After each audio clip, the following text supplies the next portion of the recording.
So this morning, it's still not clear if Marjorie Taylor Greene is or is not a member of the House Freedom Caucus. Confused. Wait, what? I thought she was kicked out. It's been more than America 2 weeks wants to know. since members of the far-right group voted to remove the Georgia Congresswoman. Since then, Greene has reportedly not responded to multiple attempts by caucus chair Scott Perry and other top members to communicate with her. So it's kind of like you didn't get reprimanded at school if that note to your parents never makes it home. Joe, you've probably got a better pop culture reference. Is this like a scene out of Seinfeld? Ally Vitale. George is fired, but he never acknowledges it. She's too young. I'm not. No, That's I know hysterical. exactly that episode. I know that episode too. Well done.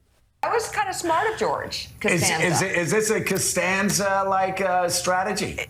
Yeah, is she Costanza-ing the House Freedom Caucus? I don't know. I mean, this has sort of been like one of the most vexing stories over the last 2 weeks of recess. It's like taking advantage of the fact that not everyone is in the same Capitol complex to stop something from happening that eventually is still going to happen, which is being kicked out of the House Freedom Caucus.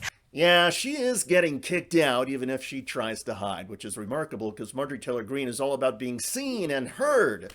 Anyway, the Freedom Caucus is reportedly angry with Greene's ongoing strong support for Republican House Speaker Kevin McCarthy. Plus, the extremists in the Freedom Caucus include Florida's Matt Gaetz and Colorado's Lauren Boebert. And last month, Greene argued with Boebert on the House floor and called her a little bitch.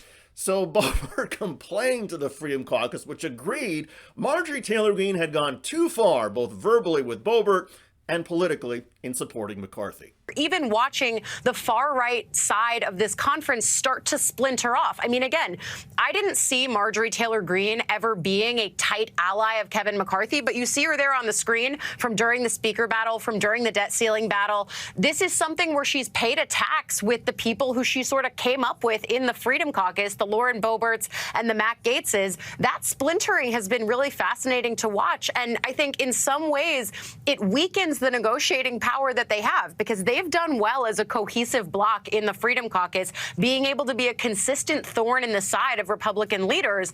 The more of them that splinter off for getting what they need for back home, that does become a problem for the Freedom Caucus. But look, for Marjorie Taylor Greene, I think she's trying to look more towards the future. I agree with that. Greene seems to be eyeing more seniority on House committees or perhaps even a chairmanship. And remember, it was McCarthy who reinstated Greene on House committees when Republicans became the House majority. And he was willing to whitewash her previous support of QAnon, 9/11 conspiracy theories, as well as her white nationalism, racism, Islamophobia, and anti-Semitism. I do think it's pretty stunning that she didn't get kicked out for any of the Jewish space lasers comments or any of the other incendiary things she said, but she's getting kicked out for working with McCarthy. And that, in a nutshell, is the House Freedom Caucus. It was formed 8 years ago by a group of hardline conservatives and Tea Party members. Nearly all the members hold far right-wing political beliefs and seem to dabble in white nationalism, mixed in with a feverish love of firearms and violent rhetoric and imagery. And nearly all the members supported the big lie about the 2020 election and tried to overturn Joe Biden's election certification.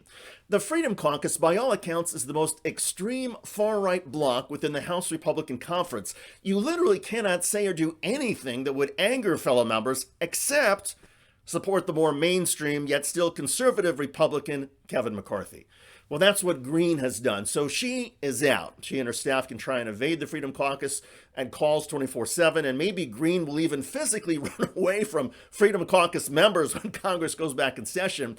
But the evasive Marjorie Taylor Greene carries a new embarrassing distinction. She has been pushed out of the most lunatic fringe group on Capitol Hill, not because Greene herself is a lunatic, and she is, but because she supports a House Speaker the Freedom Caucus does not like.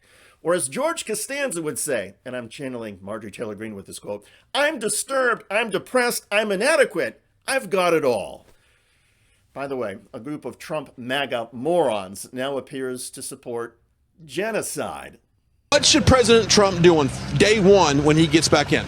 Lock him up! Lock him up, right? The deep state, take it down? Yeah, take it down. And take him to the train station. Take him to the train station? Check out that video at the link below.